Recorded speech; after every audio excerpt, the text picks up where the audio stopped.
අයිබෝවන් දරුවනි BSc භාගිකයන් විද්‍යාලයකට ඔබ සාදරයෙන් පිළිගන්නවා. ව්‍යාපාර අධ්‍යයන විෂයෙහි විෂය නිර්දේශය පිළිබඳ හොඳ අවබෝධයක් ලබා ගැනීමට මෙම වීඩියෝ එක නරඹන්න කියලා ඉතා ආදරයෙන් ඉල්ලා සිටිනවා. හරි පුතේ, විෂය නිර්දේශය ගත්තාම 12 වසරට පාඩම් එකක 11කුත් 13 වසර සඳහා පාඩම් එකක 7කුත් වශයෙන් සම්පූර්ණ පාඩම් එකක 18කින් ඔයාලගේ සිලබස් එක ආවරණය වෙලා තියෙනවා. මෙන්න මේ විදිහට තමයි 12 වසරේ පාඩම් 11 ගොඩනැගිලා තියෙන්නේ. ඒතර 12 වසර ගැන කතා කරනකොට 12 වසරේදී ගොඩක් දුරට කතා කරන්නේ අපේ ව්‍යාපාර අධ්‍යයන සංකල්ප. ව්‍යාපාර අධ්‍යයන සංකල්ප තුලින් බිහිවෙච්ච පාඩම් මේක ප්‍රමාණයක් 12 වසරේදී කතා කරලා අපි ඉවර කරනවා. ඒ වගේම 13 වසරට ගියම කතා කරන්නේ කළමනාකරණය සඳහා වූ පාඩම් මේකක 7ක්. කළමනාකරණය කියන්නේ මොකක්ද? කළමනාකරණයේදී තියෙන ශ්‍රිත මොනවද සහ සම්පූර්ණ කළමනාකරණයට අඩිතාලමක් දානවා වලට 13 වසරේ පාඩම් 7. එතකොට අපි එකේ ඉඳලා බලාගෙන එමු මේ පාඩම් මේකක වලින් සාමාන්‍යයෙන් මොකද කියවෙන්නේ කියලා. පළවෙනි එක තමයි 12 වසරේ දුවල්ට අධ්‍යයනය කරන්න තියෙනවා ව්‍යාපාර පදනම සහ පරිසරය. ව්‍යාපාර පදනම සහ පරිසරයෙන් තමයි මේ විෂයේ සංකල්ප කියන්නේ අඩිතාලම දාන්නේ ව්‍යාපාර පදනම සහ පරිසරය කියන පාඩම තුලින්. දෙවෙනි එක තමයි ව්‍යාපාර සමාජ වගකීම් සහ ආචාර ධර්ම. ව්‍යාපාරයක් ඉටු කරන්න ඕන සමාජ වගකීම් සහ ආචාර ධර්ම තියෙනවා. ඒ මොනවද ඒ ඉටු කරන්නේ කාටද කියලා සම්පූර්ණ සාකච්ඡාවක් දෙවෙනි පාඩමේදී ඔයාලට දැනුවත් වෙන්න පුළුවන්. ඒ වගේම තමයි අපි රජය සහ ව්‍යාපාර ගත්තාම රජය සහ ව්‍යාපාර අතර ලොකු අන්තර් සම්බන්ධතාවයක් තියෙනවා.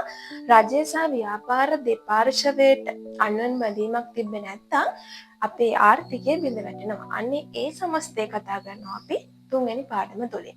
ඊට පස්සේ බොහෝම වැදගත් පාඩමක් තමයි ව්‍යාපාර සංවිධාන. ඔයාලා ව්‍යාපාර සංවිධානයක් ආරම්භ කරන තැන ඉඳලා ව්‍යාපාර සංවිධානයක් ලියාපදිංචි කරලා මේක අවසන් කරන තැන දක්වාම සහ මේ ව්‍යාපාර සංවිධානය එකිනෙකට සංසන්දනය කරලා ඒ වගේ තියෙන වාසි අවාසි කතා කරනවා අපි මෙන්න මේ හතරවෙනි පාඩමේ. ඊට පස්සේ නවෝත්පාදනය අලුත් දේවල් හදන එකේ වැදගත්කම නැත්නම් අපි කියනවා ව්‍යවසායිකත්වය ගැන කතා කරනවා පස්වෙනි පාඩමේ.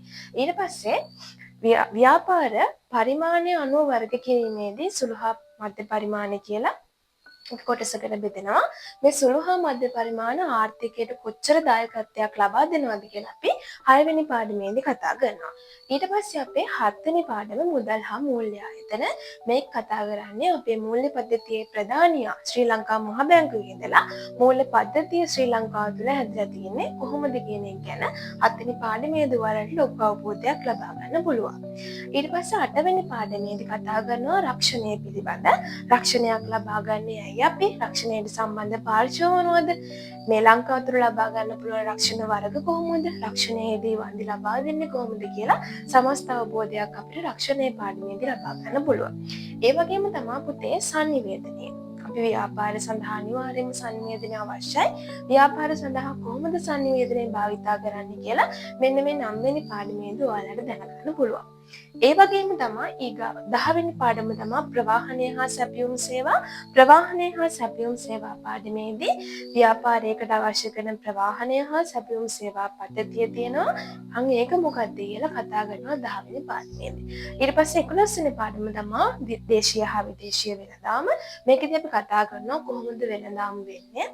අපි දේශීය හා විදේශීය වශයෙන් කොහොමද වෙළඳාම භාවිත කරන්නේ කියලා. ඔන්න ඔය ආකාරයේ පාඩම් 11කින් ඔයාලගේ 12 වසර අවසන් වෙනවා.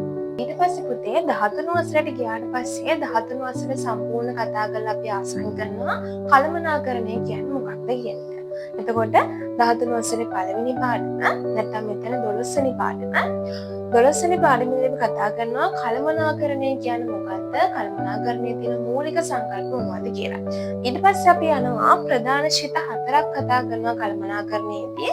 ඒ ශිත 4 තමයි මෙහෙයුම් කළමනාකරණය, අලෙවි කළමනාකරණය, මූල්‍ය කළමනාකරණය සහ මානව සම්පත් කළමනාකරණය. මෙතන මෙහෙයුම් කළමනාකරණය කියන්නේ නිෂ්පාදනයට සම්බන්ධ සියලු කළමනාකරණ කාර්යයන් මෙතනදී කතා වෙනවා. ඒ වගේම තමයි අලෙවිකරණය ගත්තාම මේ අලෙවිකරණය කොහොමද කළමනාකරණය කරන්නේ කියලා මෙන්න මේ පාඩමේදී කතා කරනවා. ඊට පස්සේ ව්‍යාපාරයේ මූල්‍ය සම්පාදන මාර්ග සහ ඒ මූල්‍ය ටික අපි යොදවන්නේ කොහොමද කියලා මූල්‍ය කළමනාකරණය පාඩමේදී කතා කරනවා. ඊට පස්සේ ව්‍යාපාරයේ ඉන්න සේවකයෝ අපි කියනවා මානව සම්පත කියලා. මෙන්න මේ මානව සම්පත කොහොමද කළමනාකරණය කරගන්නේ කියලා මේ පාඩමේදී කතා කරනවා. ඊට පස්සේ අවසාන වශයෙන් තොරතුරු පද්ධති සහ ව්‍යාපාර සැලැස්ම කියලා පාඩම් දෙකක් තියෙනවා.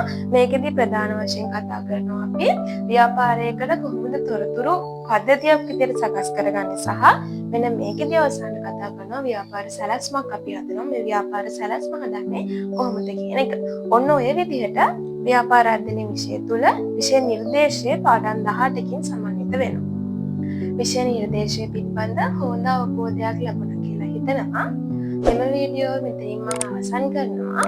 ඊළඟ වීඩියෝ ඉඳලා පාඩම් එකක ටික මුලින් ඉඳලා පිළිවෙලකට ලස්සන වීඩියෝ කීපයකින් හමු වෙමු. ඔබ සැමට ජය.